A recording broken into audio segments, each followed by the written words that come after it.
Hello and welcome to the Warhammer Podcast, episode 143. I'm your host, Brad. This is my co-host, Eric. How's it going? All right, and on today's episode... So I guess I'm just an orc now? I mean, okay. We're going to see how it plays out with the audience, okay? Yeah, let it cook, as it were. Yeah. Oh, you were in my Zoomer Talk community post? You're supposed to stay out of there so we can maximize the pain later. No, I know about cooking. Come on, I'm a known chef, as it were. I think that's what the kids call them, right? Chefs? Yeah, they call them chefs. I don't know about that one, chef. Oh, no. Anyway. Call to action. Feel free to tell us if you like Eric being an orc. We will make his face 20% less screwed up looking on this episode on YouTube. Yeah, I think there's a little bit of tweaks that could be made. It was a little heinous when it was actually at full detail. Yeah. Anyway, on this week's episode, as we were trying to say, we are going to be exploring the entire range of the AdMech models. Sounds good. All right, before we get into everything, just real quick, the normal shout-outs. We have a Patreon. Please, if you enjoy episodes like this one and you want to see more, look into supporting us. Also, if you're watching this on YouTube, on the screen is instructions to get 15% off on our merch on Orchidate for Black Friday. I don't know how long this sale is going to go for. As I say these words in the past, they will be on the screen. Okay, we can move into the episode proper now. Goodbye. Speedrunning that shill percent. Hey, real quick, before we get in any further, I'm recording from the future past. Don't think about that too much. They just released the 40K AOS reveal show thing. We just recorded us live reacting to it after the fact. You can, if you follow us at all, even for free on our Patreon, you can watch an extra video this week of us reacting to it. If you don't want to, don't worry, it's low tier react content. You're not missing anything. Apparently the lore being that the wolf actually is like the boss essentially who's been living forever and just picking up a random the biggest get and being like, you're in charge now. His name is Doggo.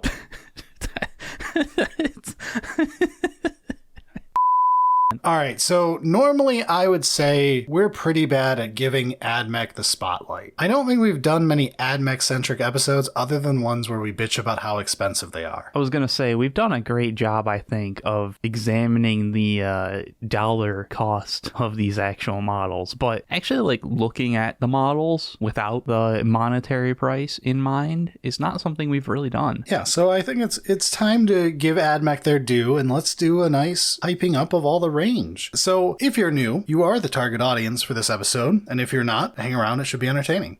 But the goal of an episode like this one is to help you look at the range for an army that you're kind of interested in and see what you might want to get into collecting specifically within that faction. We're going to go through all of the models that make up the AdMech range, and we're going to show you them, show you what's cool about them, try to sell you on them a little bit. We're not going to touch on rules and balance very much. We might vaguely mention them, but they change so much it really will not matter if you're new right now that a certain model sucks right now, or historically something works a certain way and should by its fantasy, but technically right now it really doesn't. None of that matters. We're going to focus on the fantasy of a model, what it should be like, what you expect it to be like, and why it's so awesome to collect. Yeah, so on that, let's start with Belisarius Cawl, because I think we can hype that up pretty well.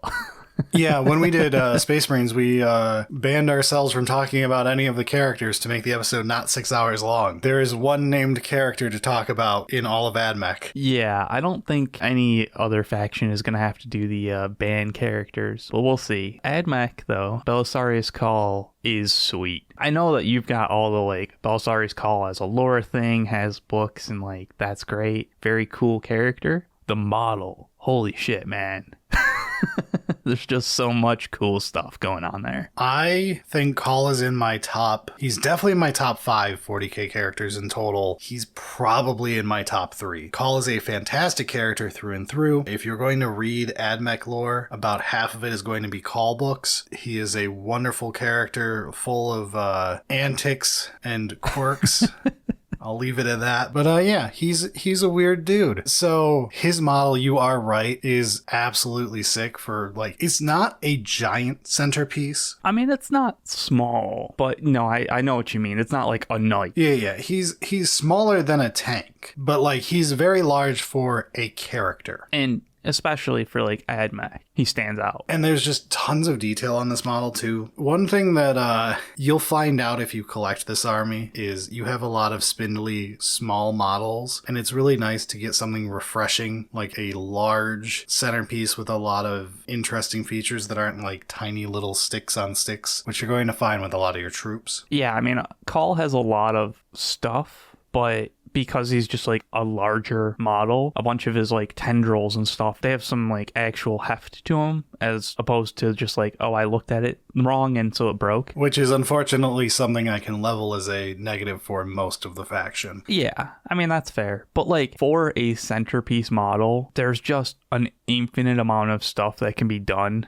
It feels like, because there's just so much to the model itself, and then like you can add your own little bits here and there and like change up how you're painting certain things and make it just your own. And I feel like he sounds intimidating. When your new centerpieces always feel intimidating, but like I distinctly remember sitting with our buddy in our playgroup who owns our AdMech army, and we sat there in one hobby session and he got Cawl up to like a playable standard over the course of that afternoon. Like really well done. And we were still pretty new at the time when it came to painting. So, like, I think he even paints up pretty well. I don't know. I have a hard time thinking of liking AdMech and not liking Cawl. That's kind of the thing. I would go as far to say is he's like the spiritual core of the faction. Like, if you're an AdMech player, chances are Cawl was custom designed to appeal to you. Yeah, it very much feels like if you don't like Cawl, probably not huge fan of AdMech. Just because, like, he does all of it, but as a great centerpiece model, which is fantastic. And like from a gameplay standpoint, he basically just buffs the entire faction. That's like generally what his rules have been since he's come out, is to just buff things near him, whatever it may be. If it's within the faction, he can help it. But we do have a lot of characters in AdMech, so we can keep going through all of these first. Yeah, let's move on to the Cybernetica Datasmith. This model is literally just the character who comes with the robots we're going to talk about in a bit. So you will use him with the robots. That's my main sales pitch for him. He's very basic as far as AdMech characters go. Yeah, okay. As far as AdMech characters go. He would still be a top-rate character in several other factions, but he looks very vanilla in AdMech when you look at the other characters you have access to. But, like, he still does have a decent amount of stuff going on. His whole, like, backpack arms and stuff doing things. It's nice. It's a small model, and because it's always going to be with the robots, it's never going to be the focus. But it's still a nice-looking character model. There's nothing really wrong with it. But it doesn't stand out at the same time. Unlike what is essentially the equivalent of like captains for Space Marines or overlords for Necrons or war bosses for orcs, we have the tech priest Dominus, which is basically the AdMech equivalent of a general. This model is sick. I love the axe. When I think of AdMech models, I think of two characters specifically. One is the Dominus, one is the Manipulus, we'll get to in a second here. And the Dominus being the hunched over, creepy figure with a massive axe and a gun slung on an extra arm. Yeah, and he's got a cane because he's so hunched over, so he's got that extra arm to be able to still shoot. It all just, like, it fits an aesthetic, man. It is the AdMech aesthetic to me because, like, instead of feet, he's got his creepy crawly legs that are in front of him. Yeah, he's got this, like, shrimp silhouette. Yeah. Got that gamer posture. He's got that gamer posture. Yeah, that's about right, man. And Manipulus got that gamer weight. But I think Dominus is like exactly why you're here looking at this video right now, is something like Dominus, whatever it is for you. This is AdMech's aesthetic. Yeah, I mean, he's not a huge model, but he's also larger than like the Cybernetica Datasmith that we were just talking about. Yeah, bigger than all of your troops, bigger than all of your tiny normal stuff, but like a solid model through and through. A couple of options when you put the kit together. I like it. It's your generic leader type role, whatever iteration of AdMech we're looking at. It basically works like you expect it to, like a generic buffing leader in every faction. All right, so because you brought it up, let's move into Tech Priest Priest Manipulus. So it do be looking like me. It's got that round. A rotund figure, sir. But I will have you note, his feet aren't even on the ground. You're not wrong. He's lighter than he looks on his feet, I'm just saying. Yeah, I was like, I feel like I know where you're going with that, and maybe not. He's definitely pondering something, though. If he can get the booger out of his nose. Yeah, this is the other model I think of with AdMech when I think of characters, because it's got that like Dune Harkonnen vibe to it, the really dark, creepy tech feel. So I've got a question for you. What's the like beaker on his back? Is that what it is? Yeah, it's a beaker with like a one of those swirly funnels of like a coil. Yeah, the coils of liquid where it like solidifies or where it reliquefies again. If you look at the Dominus also has vials on its back. There's just a bunch of AdMech's design has the whole poison vial on the back thing. Yeah, that one particularly was like, what's going on here? But he's just distilling. He's getting himself a celebration drink for afterwards. After he flamers away your whole army in 10th edition with the meme gun, which they took away from us. How dare they? Yeah, I mean, so it's again another one of those models that have a lot of stuff on it, and it's, you know, it's about the same size as the Dominus. So you'll be able to see a bunch of those small details, but it also won't be like overwhelming at the same time. I will say, having come from hyping up Space Marines on the last one of these we did, it's a lot easier for me to hype up characters in AdMech. If you put two identical units into play, and one is led by a Manipulus and one is led by a Dominus, I can tell the two units apart. It's very obvious. I can see from several feet away, that is a Dominus, that is a Manipulus. I don't have to check the exact loadout to make sure it's a lieutenant and not a captain, that it's not just a librarian whose hood is slightly different than the collar on the captain's helmet. It's a lot easier to have such different designs on your characters and have so much character to a model, which I think is why these two always stand out to me in the AdMech character list. Wow, now we've got one bonus one we'll talk about at the end. If we're talking silhouettes, we've got another one that we'll get to. But yes, I agree. The Manipulus and Dominus do a great job of being cool. Like models, like they've got great model potential with painting that you can do whatever you want kind of thing. But even in like gameplay, it's obvious what you're looking at from across the board, which is just a nice thing to have. And while it's not the point of this episode, the variety in AdMech gives you a lot more play when you get serious into collecting them long term and you start wanting to make your characters and kit bashing crazy stuff. I don't want to get into kit bashing on this episode, but if you can dream it up, you can make an AdMech character who probably exists in a book somewhere. And like you can also just like figure out ways to put other like tchotchkes and stuff on these characters and it'll look fine. Like Manipulus has a pair of keys, like old school ka-chunk keys on his belt. Why? I don't. It looks cool, so I'm here for it. And to just throw this out there, there's like a Magos in one of the books I've read where he's literally a brain in the jar hidden in the wall, and you have to walk into a room and you talk to the room, and like monitors will fly around you, and that's him, and he will talk to you through basically like a floating display system. Yeah, like Space Marine 2. Yeah, and you're like just inside of him while he's flying around talking to you. AdMech characters can get weird with it. That's what I think these two help show off. All right, let's move on to a few of the like smaller scale, the normal characters. So like the Tech Priest Enginseer. Okay, so an Enginseer is really easy. It's basically just the repairman equivalent. Every faction tends to have someone who is the equivalent of an Enginseer. For Space Marines, it's the Tech Marine. It's your dude who fixes the vehicles. But it's a simple model. It's a simple purpose. You know when you want it. There's nothing bad with it. It is your basic character. Yeah, not too much like special with it, but there is still enough that's like, you know, he's got the arm and the skull, and again, cool axes. I love the axe aesthetic in AdMech. Yeah, it helps because they all have the cog, because they end up getting called cog axes and stuff, but it's just cool, right? Yeah. Utilizing the AdMech logo as part of their weapon design is sick. So yeah, like there is a flavor that very is AdMech as opposed to just like, oh, it's just another tech repairman. That said, if you're looking to get into the vehicle portion of the army, then having an Enginseer or two is probably to your benefit, because that'll be like your basic character in a vehicle heavy list. Specifics of each edition aside. Yeah. Moving on to the Technoarcheologist. All right, so these are your guys who go out and try to find STCs, try to find like lost technologies from the past, from the dark age of technology or before then, and try to get it back into the Imperium so that they can start creating new, in air quotes, old tech again. But yeah, it's a very simple model, I'll be honest. This is like the most basic of the AdMech characters looks-wise to me. It's like Indiana Jones. Super cool. Yeah.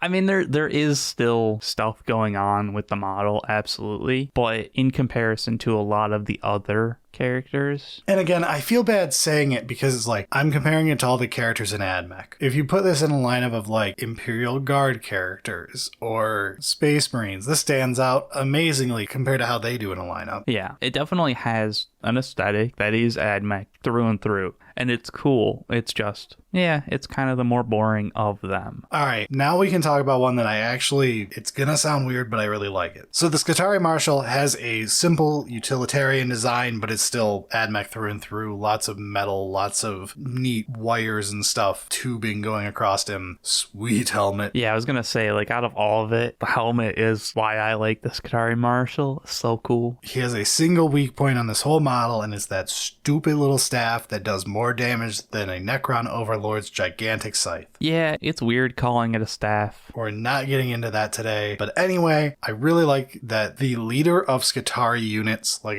a forward-facing, a more in-combat leader, feels that way in this faction. Like, you can feel the difference between someone who's more like general ranked like a Dominus, your disturbing scientists like Manipulus, and then you've got your utilitarian action man part of the faction with the Marshal. Yeah, it feels very much like, okay, you're going to be seeing combat. You've got armor. It's not just for show. There's some expectation of there being combat involved. And I like that it really ties together from a character standpoint, you've got the more AdMech as the mad scientist and AdMech as the half robot cyborg fighting force. Yeah, the killing robot type aesthetic going on of just efficient.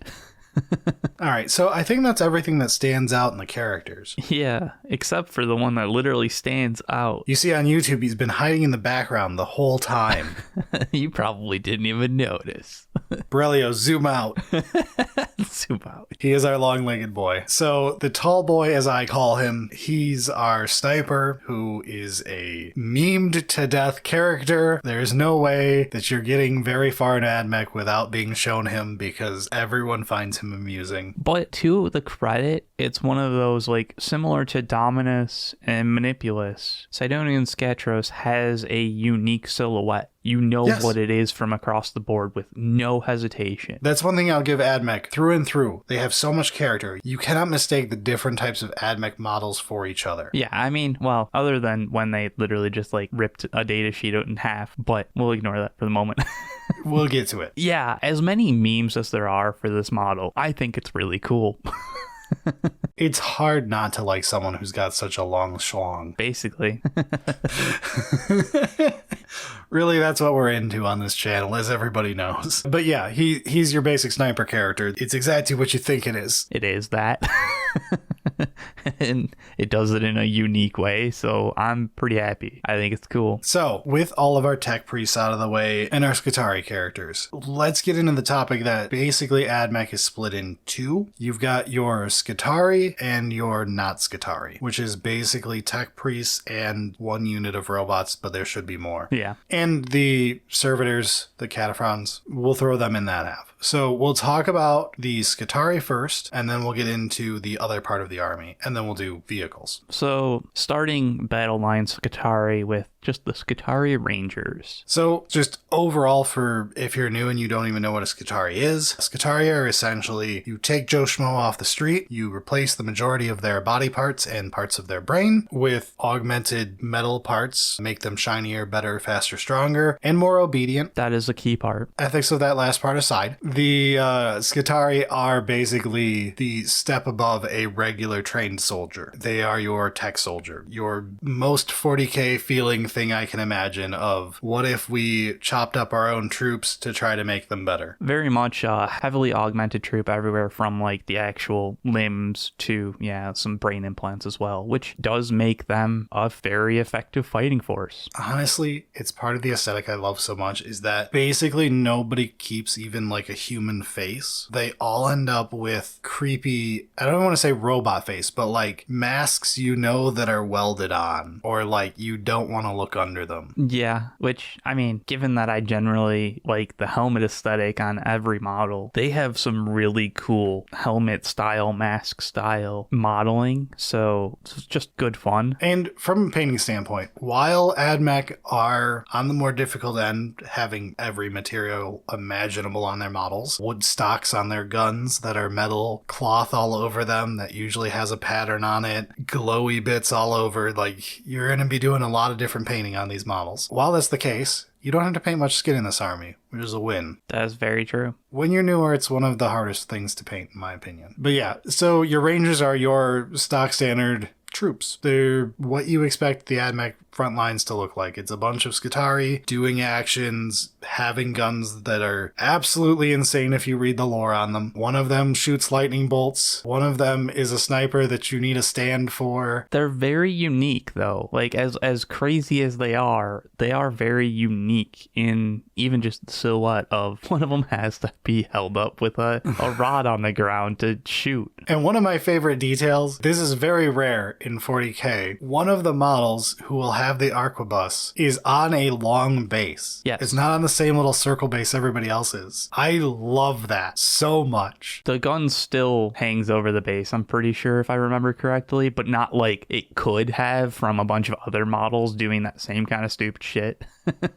I love the fact that he has the extra long base for the stupid giant sniper. But yeah, if you find yourself enjoying the Skatos for being just the cutest boy, then Rangers with arquebuses is obviously something to pair with it, to go like heavy into snipers just for like that being part of the aesthetic of what you decide your Forge world is into. But yeah, I don't think anyone dislikes how Skitarii Rangers look. They are like universally beloved in this game. They're sick. I don't know what to say. Look at them. Very much so, but they are smaller. So like as much as we talked about like, oh, they're like heavily augmented, it isn't one of those like, oh, they were put into like a power armor, like a space marine and got buff. Like they're still like human sized, but with metal. Yeah, they're not giant meatheads. They're, spindly little guys. Which, as a fair warning, if for some reason this is one of the first things you're seeing AdMech-wise, your models are very spindly and things are going to break off of them. This is a fact of life as an AdMech player. Eventually, even someone just looking at your model is going to break something. It won't be their fault. It's not my fault. I'm sorry for like the 5th time. Glue fixes it all. All right, but let's move into the Vanguard. All right, so like the other battle line general troop kind of thing. This is the same kit as the Rangers. It's basically just a head swap and some other stuff. These have more standard same gun throughout the whole unit. It's the radium carbines. The like AK looking guns, right? Yeah, the ones that shoot radiation. Looking forward to everybody talking about what the actual model it's referenced is instead of the AK. This is, your more generalized looking troop as opposed to the Rangers with their everybody has a separate and unique gun that is interesting. But like, it's not like it's a boring thing for Vanguards. There's still a bunch going on for these battle line troop options. I will say, I always think of the Vanguards as like the slightly more armored up version of Rangers. They're very close. It's just the helmets change so much from going to a hood to a helmet. That's true. Yeah, you've got the more like bell-like helmet as opposed to a hood with a mask. It does feel like the Vanguards are more armored, even if they kind of aren't. It makes them feel very different. And I can tell Vanguards and Rangers apart from a distance just based off the helmet, which is not something I can say for some other factions, basically anyone in power armor. Very true. They're wonderful between these two troops, same box. They're wonderful for like having a slight amount of variety in a very classy looking battle line. But now it's time for us to get weird from here on out. All right, let's move towards the skies a little bit. Somehow this is still keeping it kind of normal in the grand scheme of things of what we're about to look at. That's true. So we can talk about them basically together. We've got Skystalkers and Sterylizors. You missed the first word there, the pterodactyl word. Oh, the Pteraxii. Yeah. So the Pteraxii Skystalkers and the Pteraxii Sterylizors, obviously this is the same kit. These are, what if you take a Skitarii and you replace their augmetic legs with like eagle legs? Yeah, it was like tail-end bird legs. And put a jetpack with crazy wings on it on them and give them either a flamethrower or a pokey stick. You're not wrong, it is a pokey stick, but yeah, these are the AdMech jetpack units, but done in such a unique AdMech looking style that they look nothing like other jetpack style units, and I'm here for it because those wings have a cool silhouette, definitely. Yeah, so the Skystalkers are the ones who have the shotguns that fire flechettes or carbines that fire flechettes. I don't know. They've got guns that fire big nail looking things. Meanwhile, instead of the flechette carbines, you can give them straight up flamethrowers. Yeah. It's a phosphor torch. It's a flamethrower. And you get the Sterylizors. Sterilizing with a flamethrower seems like an understatement. Like, we're underselling what we're doing here. It is one way to accomplish the goal, is to just light them on fire. Yeah. The enemy has been sterilized. The Death Guard no longer possess plagues. Or life. Or meat. Yeah. Or complex molecules. They've been atomized. They've been atomized like a gas. Jokes that don't make sense in the episode. Yeah, so like these are just cool models. Honestly, the fact that they added the like tail-end bird legs, I could imagine that wasn't part of it originally, and it would have been worse. So much cooler with them having it. Yeah, it's one of the things design-wise I can remember about it, is the fact that you have, I mean, A, the giant wings, but B, the fact that they had their legs replaced with bird legs. That goes hard for some reason on this like heavily augmented army. It's like, oh yeah, the ones that we're going to give jetpacks and wings, obviously they get bird legs.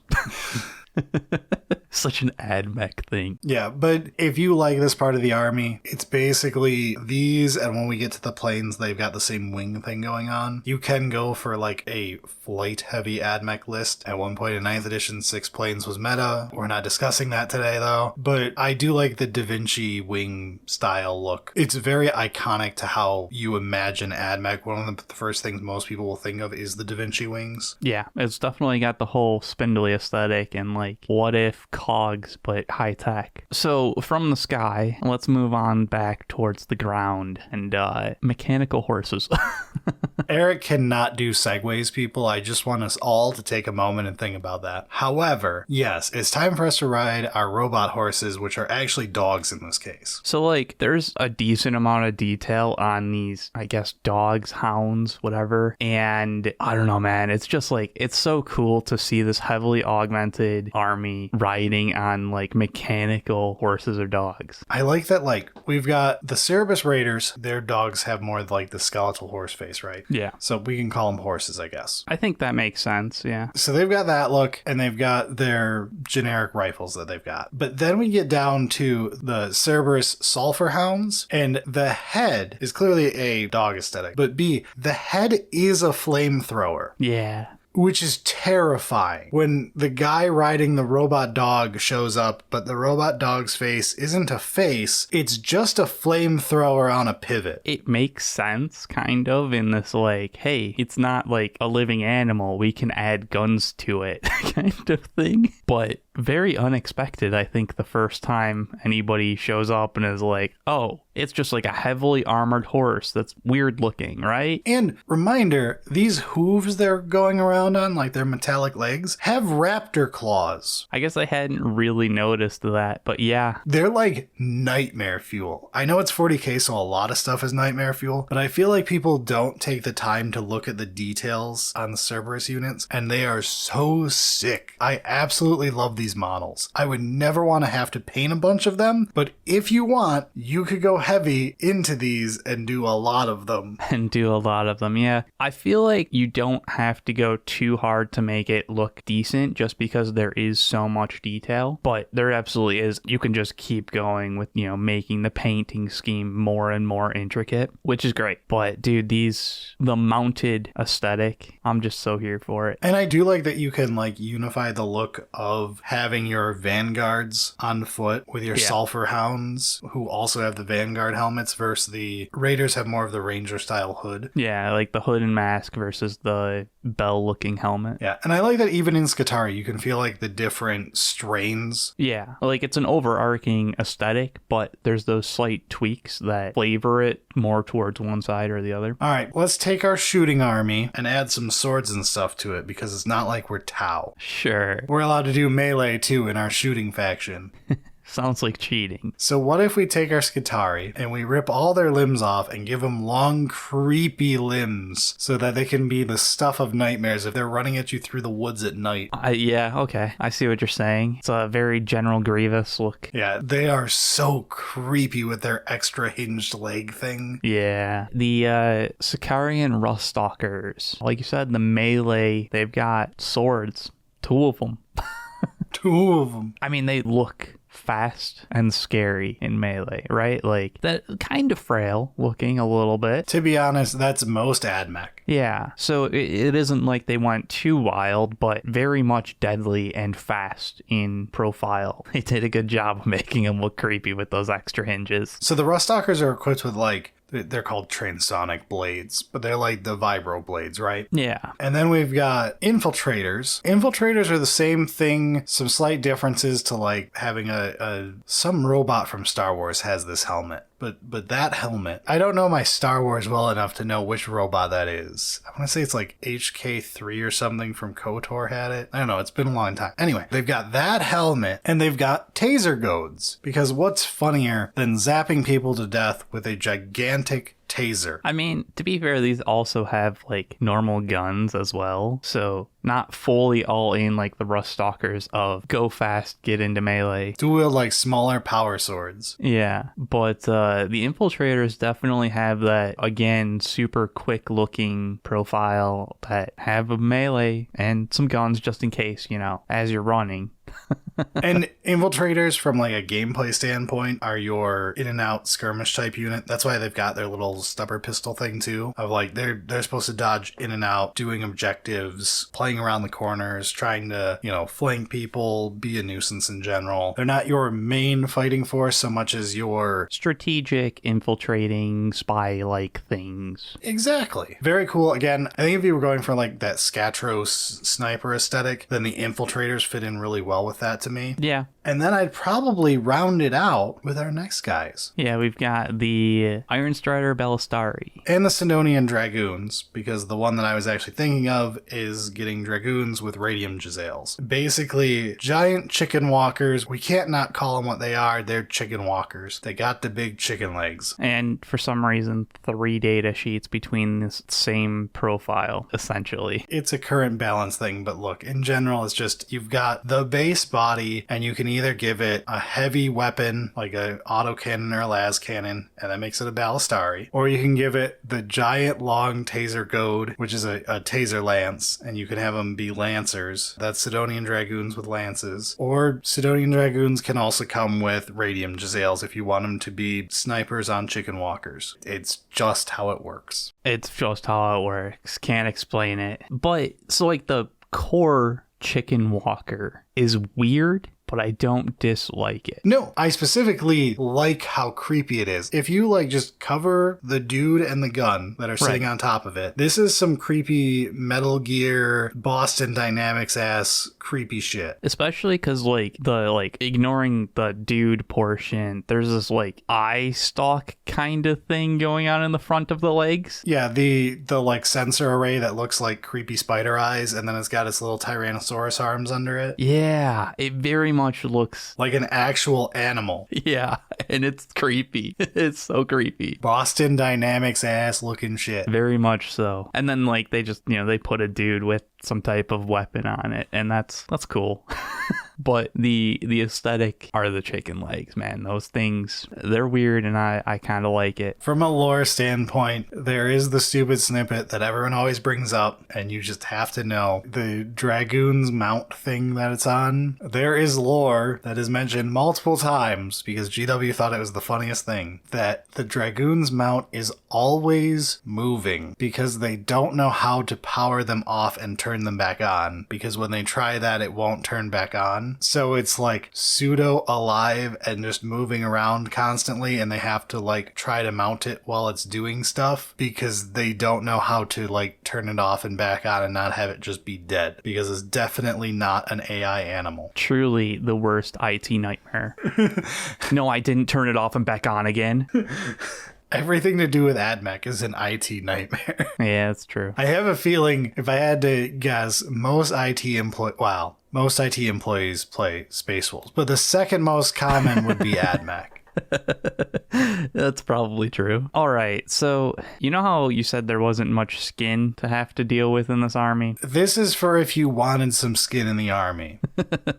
Yeah, we've got the Electro-priests. So we are firmly leaving the land of Skitarii for a bit here to talk about the rest of the army. We'll bring up the vehicles that are technically Skitarii. So this is getting into like the machine cult part of the army, and as with a lot of AdMech stuff, I hope you like electricity and Frankenstein aesthetic. Yeah, I mean, the Electro-priests are very electricity. So we've got the Corpuscarii and Fulgurite Electro-priests. One of them is basically, I guess, a battery to channel electricity, and the other one has a staff. So I don't know what's the difference between these two beyond that, but like, I can explain for you. So Fulgurite Electro-priests have their... It's an electro staff. It's a staff that shocks people. It's yet another taser. That's whatever. I mean, if you do something well, just keep doing it, I guess. You could build an entire taser list in AdMech. That's a thing. That is true, yeah. However, the Corpuscarii Electro-priests have sick weapons. So they've got these rings around their wrists, right? Yeah. These gauntlets, they're like Static Shock. Do you remember Static Shock, Eric? I do remember Static Shock quite vividly. Very disappointed it didn't keep going. They can punch electric shockwaves at you, but they can also like fire them off like an electric beam out of their fist, using the circle of the gauntlet around their fist to like make an electric shockwave at you.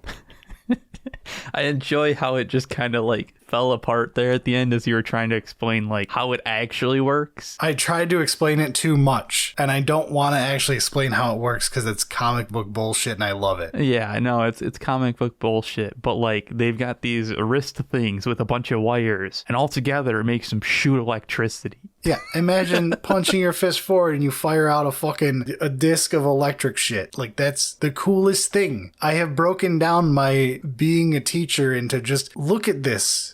If you don't like this, I don't want to talk to you.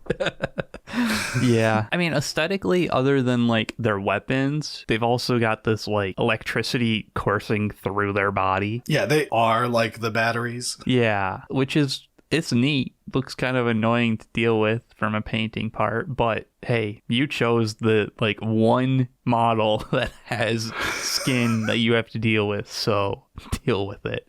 Yeah, you can't say you accidentally got into this and didn't want to paint skin. You chose them. Yeah. They're the only skin in the army. You wanted this. Honestly, they do a good job. And like, as much as I am a proponent of helmets and like face masks and all that kind of stuff, these do a good job of not doing that. It would have been a lot more bland, I think, if you had just put a helmet on them. Yeah, considering that they all have their eyes replaced or have scarves over their eyes so you can't see what's there, but it's creepy. I enjoy it. But the epitome of creepy to me is the Kataphrons, because servitors they're horrifying. So the Kataphron Destroyer and Kataphron breacher, and these are half tracks with servitors welded to the top of them. Basically, if you can't have AI, so you want to legally not have an AI drone bot going around, you take someone who hopefully did a crime, but statistically didn't. I mean, eventually they would have. And you reduce them to their most base function as a brain, and then tie them into a little tank. And then give that tank a big cannon and give it instructions to go aim it at people. That's the lore behind Kataphron. They're terrifying. They are. And very creepy looking. Like, honestly, the whole, like, tracks bottom, but, like, person that's, like, heavily armored and, like, welded into the tracks. That's just wrong. It's more upsetting when you know about servitors and, like, person is more than what's left.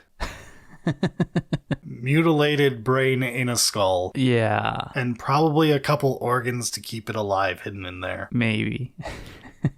Yeah, dude, something about these are just like so dumb, but also kind of neat.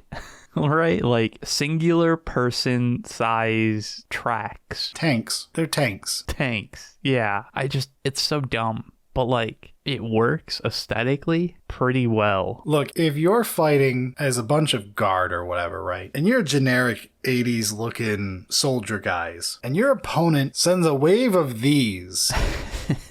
That's the most horrifying thing. Like, compare just some dudes in creepy masks in, like, hoods, right? Like, with our Skitarii Rangers. Versus having to go up against literal tank-bodied dudes with a giant gun welded onto their shoulder. I truly find Kataphron breachers and destroyers extremely creepy from a, like, conceptual standpoint. Just climb stairs. They can also do that in-game, but we're not getting into the fact that they can just go straight up walls in-game because they're infantry. Which is its own stupidity, but ignoring the rules aesthetically, very scary.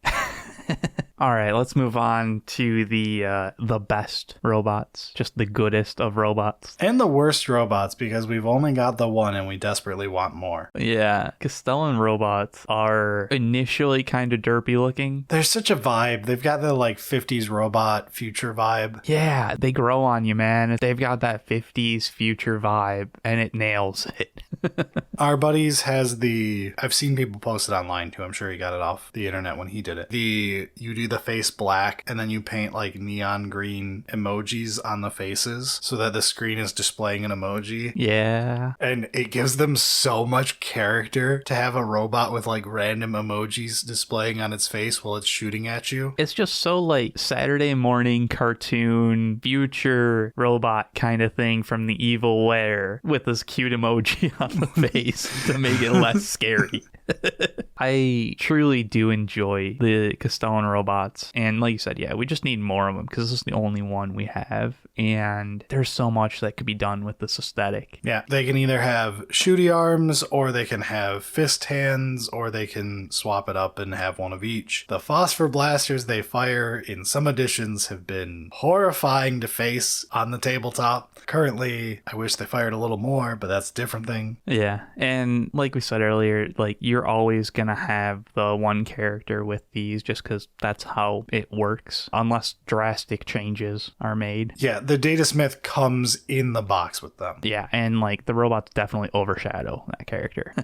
He's the little guy programming them off to the side. Basically. He is your combat computer scientist, as all armies have. All right, let's move on to the Dunecrawler. All right, so we're into the vehicles proper now. So the Onager Dunecrawler is the coolest tank, objectively, because it's got the creepy crab legs. It's awesome. I don't know what to tell you. And it comes on a giant pie plate. This thing is bigger than it looks. Yeah, it's like 130 millimeter. It doesn't look that big, but it's huge kind of thing. I feel like it doesn't look that big because it's a tank that was ripped off of its base and put onto crab leg things, and like that just doesn't have quite the mass and heft that you would expect, but it's cool. The Dunecrawler also has like 5 billion main guns you can swap out onto it. I think it's like actually 5 literally, but it's a lot of main guns in a single kit. If you do end up liking liking Doom Crawlers, I highly recommend looking into if it's easy to magnetize a couple of the main weapons. I'm not saying go crazy and mag them all, unless it's very easy and I didn't know that, but I don't think it is. But being able to swap between 1 or 2 main weapons might be nice for a couple magnets. But yeah, this is, to me, the main tank of the faction. The Disintegrator is also a main tank that we'll get to in a second, but this is the one that I think of. If you're like, AdMech tank, I'm like, Doom Crawler, look at it. Yeah, and I think that's kind of AdMech tank from an image idea is not just a tank. It clearly needs to have like augmentations to it that are not just tank. It needs to fit Cawl and the Dominus. Yes. When those are standing next to it, you need to be like, yeah, those definitely came from the same mind. Basically. That mind is not well, but they came from the same mind. Very true. I do enjoy the little ladder on the side for the guy, but like it's clearly like 6 feet in the air. Oh yeah, you're doing like a full pull up to get to that second ladder rung.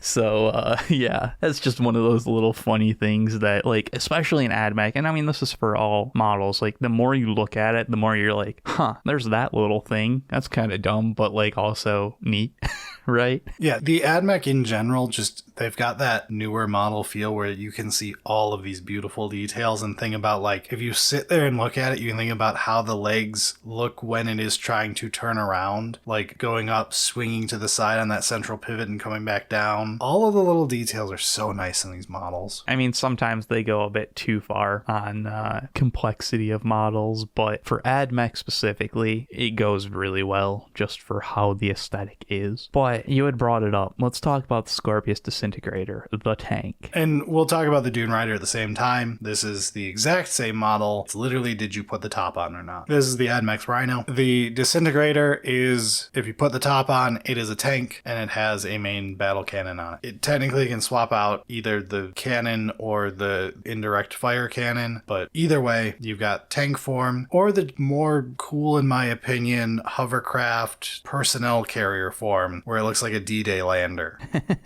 It's always weird to see the personnel carrier that's decided it doesn't want to armor the people it's carrying. This one does, though. Like, the Dune Rider does protect you from all directions. So long as they're not on a hill. It's a hovercraft. Hovercrafts aren't designed for hills. Oh no, my tank, my APC, it can't do hill. You're not bringing them on the side of a mountain. All right, fair. Yeah, I'm not a huge fan of the Dune Rider. It's just kind of silly to me, but I can understand it's an aesthetic that kind of feels AdMech-y, I guess. The whole like hover thing works for that, but the Disintegrator's kind of neat. It's like a sub, but they put cannons on it and made it a tank. All right, well, we can both agree that the best thing AdMech has vehicle-wise aesthetically is their flyers. It's the first thing most of us think of is the Da Vinci wing planes. Dude, these things were a nightmare at some point, rules-wise, but we'll kind of ignore that. We're not going to talk about the 6-plane meta 9th edition list. That's not the point of this. However, AdMech planes are a vibe. The, like, big helicopter front, full glass, half-dome thing, the Da Vinci wings, the fish tail coming off the back. They're so good. They even have their chicken legs that are their landing pads. Like, instead of like being like a fold-up wheel or something normal, they were like, no, we're gonna give them chicken legs. Because obviously. Yeah, so we've got the Archaeopter, Fusilev, Stratoraptor, and Transvector. I'm so glad you took the names. Yeah, I figured you were kind of buying time for it, so I just bite the bullet. I really was. So yeah, the Archaeopters are really sick. They are basically just designed off of the Ornithopters from Dune and Magic. And just like the idea of Ornithopters, yeah. Everything that, you know, is based off of the basic Da Vinci looking original stupid helicopter designs that he cooked up. But like, these do have their very unique aesthetic. Like you said, they've got these like chicken leg for their landing pad and like the huge glass cockpit look. It's cool. It really is very cool for a plane. And as much as planes in 40k are a contentious topic, AdMech planes are always some of the best, so you're not really going wrong by getting one or two. If you love this and you want to go heavy into the planes and get some Sterylizors, Skystalkers and all that, maybe accent them with some really fast stuff on the ground, either some Ironstriders and Dragoons or some Ruststalkers and Infiltrators, you could get a pretty spicy looking collection going off of all that. Yeah, definitely. I mean, these three planes are very similar. I mean, it's just differences of gun loadout essentially with a little bit of tweaks here and there, but very cool and unique plane design compared to anything else in 40k. I mean, that kind of is AdMech. All right, that covers the entire AdMech range. Except technically there's one more thing that's sold by GW still. Okay, that covers the entire AdMech range that we will tell you you should purchase. However, the Pteraxii pattern termite assault drill is technically still a thing. For at least the rest of this edition. And it's still $155 and a ripoff. There are two of these in our play group, because some people decided to chase the meta at the time because they got too into trying to do that and were punished for it. It is a giant brick that is extremely overpriced. Do not purchase Forge World resin products ever. And honestly, it is just weird with AdMech. There's nothing AdMech-y about it. It's just a brick with a bunch of drills on the front. Yeah, the assault drill is one of those, like, it was an Imperium vehicle from 30k that could carry anything, so technically it's AdMech. Technically it was like 4 different factions you play in Death Guard, but whatever. It exists. It's a nice way of looking at like how unique and cohesive the rest of the AdMech range is, because this certainly isn't it. It's also nice because you're looking at how overpriced your AdMech collection is going to be, and you look at the assault drill and you go, it could be worse. It could be worse. That's true. Yeah. And that's really how it's part of this like hyping up episode, is it's helping you realize that your AdMech investment is better than you thought. Could be worse. I could always want to buy Forge World. So I think we have officially covered everything, including a model that we absolutely believe you should never purchase. But the rest of the range is fantastic in AdMech. I highly recommend it aesthetically to anyone. If you know going in, it's an expensive army. You're going to pay an arm and a leg for things that other people can get for like literally half the price for the same amount of points. If you're aware of that and you still love this aesthetic and you want this to be your army, I wholly support it. It is an amazing army through and through. A very, very cool looking army, and definitely one of the more intricate, which is kind of fun. As far as aesthetics go in 40k, it's damn near the top for me for like keeping up with what I consider to be like the best of the AOS factions. I think there's some pretty boring 40k factions aesthetically. AdMech is not one of them. It is so characterful, so beautiful. The entire range is gorgeous. Basically, whatever you like, you can't go wrong. I wholly support your decisions, but you can tell us if we sold you on these or not, and I'm sorry for your wallet if we did. Yeah, that is a problem, but not for me. Wow, Eric. But that does it for us this week. We're out of here. Sounds good.